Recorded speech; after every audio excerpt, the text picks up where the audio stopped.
অস্ত্রসহ গ্রেপ্তার এক ব্যক্তি এবং উদ্ধার হয়েছে ৯৮ রাউন্ড গুলি ও পিস্তল।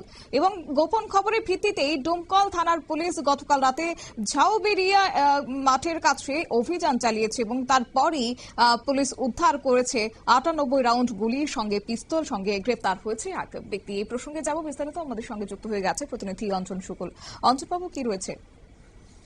দেখো, দমকলে অস্ত্রসহ গ্রেপ্তার এক ব্যক্তি।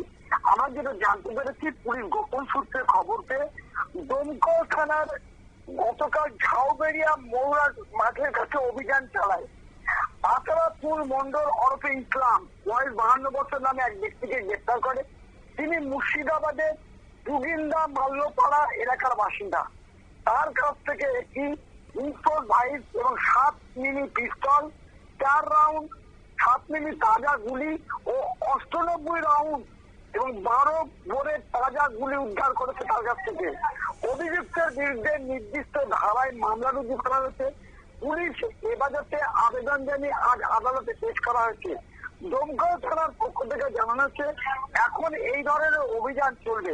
পাশাপাশি দমকল থানার পুলিশ তরফ থেকে জানা গেছে যে এই ব্যক্তিকে আদালতে পাঠানো হয়েছে এবং তাকে পুলিশি রিমান্ডে নিয়ে আসা হবে এবং তার কাছ থেকে জানার চেষ্টা করবে এত পরিমাণ গুলি এবং কার্তুজে কোথা থেকে পেল, কিভাবে পেল, কি উদ্দেশ্যে সেটা কি জড়ো করেছিল, এইগুলো জানার চেষ্টা করবে।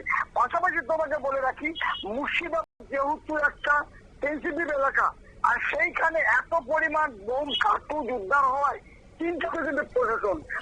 অঞ্জনবাবু, এর আগেও আমরা দেখেছিলাম যে ভোটের মুখে দাঁড়িয়ে রীতিমতো একের পর এক অস্ত্র উদ্ধারের ঘটনা সামনে আসছে পশ্চিমবঙ্গের আনাচে কানাচে। তবে প্রশ্ন হচ্ছে যে কোথা থেকে আসছে এই সাধারণ মানুষের কাছে এই পিস্তলগুলো, এই গুলিগুলি কোথা থেকে আসছে, সেই বিষয়ে কি পুলিশ আপাতত কোনো অভিযানে নেমেছে? অবশ্যই দেখো, পুলিশ প্রশাসনের ব্যর্থতা রয়েছে। আবার অন্যদিকে ২০২৬ সালে কিন্তু বিধানসভা নির্বাচন, বিরোধীরা কিন্তু বলতে শুরু করে দিয়েছে যে এই পরিমাণ অস্ত্রগুলো কিন্তু ভোটের কাজের ব্যবহার করার জন্য শাসক দলের পক্ষ থেকে হয়তো মজুত করার ব্যবস্থা করা হয়েছে। যেখানে পুলিশ প্রশাসনকে নির্দেশ দেওয়া হয়েছে যে বিভিন্ন জায়গায় যে সমস্ত মজুত রয়েছে অস্ত্র, সেগুলো উদ্ধার করা, বোমাগুলো উদ্ধার করা। এখনো পর্যন্ত পুলিশের তরফ থেকে কোন রকম ব্যবস্থা নেওয়া হয়নি। যদি তাই নেওয়া হতো তাহলে মুর্শিদাবাদের জায়গায় এত পরিমাণ বোমা মানে বারুদ এবং কার্তুজ রয়েছে এবং পিস্তল রয়েছে, পুলিশ না জেনেও জেনে শুনে কেন গ্রেপ্তার করতে পারেনি? এইখানে কিন্তু প্রশ্ন। তাহলে কি তৃণমূল অর্থাৎ শাসক দলের ছত্রছায়ায় রয়েছে বলেই তাদের বিরুদ্ধে কোনো পুলিশ ব্যবস্থা নেয় না?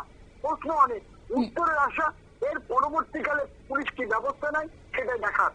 ধন্যবাদ। আপনারা শুনলেন, অর্থাৎ এই মুহূর্তে কিন্তু পুলিশি হেফাজতের আবেদন জানিয়ে সেই ধৃতকে আদালতে পেশ করা হয়েছে। ডোমকল থানার পদক্ষেপ এবং তাদের পক্ষ থেকে জানানো হয়েছে এই ধরনের অভিযান আগামী দিনে জারি থাকবে। তবে প্রশ্ন হচ্ছে একের পর এক এই পিস্তল উদ্ধারের ঘটনাকে ঘিরে রীতিমতো সেখানে কেন আগে থেকে পুলিশ সতর্ক হচ্ছে না, কোথা থেকে আসছে এই গুলি কিংবা পিস্তলগুলি, কেন সেক্ষেত্রে পুলিশ আগাম পদক্ষেপ কিংবা সেখানে করা হুঁশিয়ারি দিচ্ছে না, সেই নিয়ে কিন্তু পুলিশের ব্যর্থতার দিকেও একটা অভিযোগের আঙুল উঠছে। নিয়ে নিচ্ছি ছোট্ট একটি বিজ্ঞাপন বিরতির সঙ্গে থাকুন।